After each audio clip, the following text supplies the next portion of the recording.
আমি এখানে কেন দৌড়ে পালাচ্ছি? দাঁড়াও দাঁড়াও, তোমরা সবটাই জানতে পারবে, ভিডিওটা শেষ পর্যন্ত দেখতে থেকো। তো রামনবমীর দিন আমি রেডি হয়ে বেরিয়ে পড়ি ভাগ্যশ্রীর বাড়ি যাওয়ার জন্য। ভাগ্যশ্রীদের বাড়িতে আজ ছিল বজরংবলী পুজো। বেরিয়েই দেখি রাস্তাতে রামনবমীর মিছিলটা আসা শুরু। হ্যাঁ, আমাদের বাড়ির সামনে দিয়ে যাচ্ছিল, আর এটা আমার দেখতে খুব ভালো লাগে, সবাই প্রচুরই এনজয় করে। তো তারই মধ্যে আমি আসি ভাগ্যশ্রীদের বাড়ি, আর এখানে পুজো চলছিল। আর হ্যাঁ, আজ কিন্তু আরো একটা বাড়ি যাবো, বুলটি দিদির বাড়ি, পপির দিদির বাড়িতে। তো সেখানে সন্ধ্যাবেলায় যাব, কারণ এখানে আমি চলে এসেছি সকালেই। আর এই যে আমার প্রিয় বান্ধবী, তোমরা সবাই দেখো।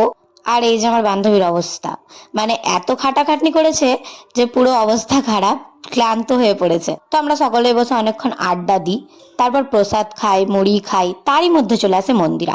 আর এখানে একটা এত মানে ভয়ঙ্কর ব্যাপার, জ্যাকি মানে ওদের ডগটা, আমি ওকে দেখে এত ভয় পাই।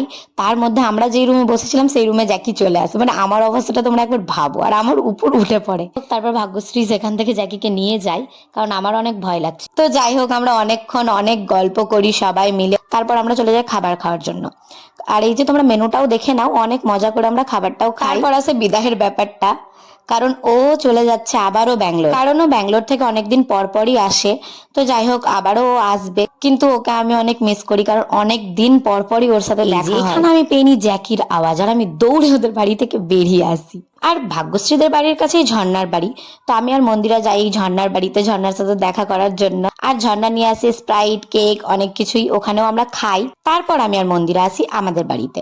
মন্দিরা সেরকম আমাদের বাড়ি আসে না, খুব কম আসে। আমরা আমাদের বাড়িতেও কিছুক্ষণ আড্ডা দিই আমি আর মন্দিরা। আর এখানেও আমার ফটো ফ্রেমটা দেখে কিস দিচ্ছিল, বলছে কত সুন্দর। এর আগেও দেখেছে, আর ফটো ফ্রেমটা আমারও খুব পছন্দের। তো আমি আর মন্দিরা অনেকক্ষণ আমাদের বাড়িতে বসি, তারপর রেডি হয়ে যাই।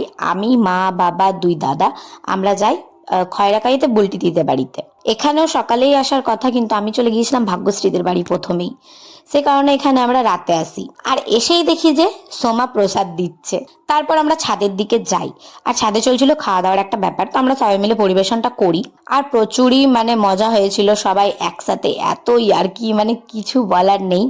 তো অনেক রাত হয়ে গিয়েছিল, অনেক রাতেই আমরা খাবার খাওয়ার জন্য বসি, আর সবাই মিলে প্রচুরই এনজয় করেছিলাম আমরা এখানেও।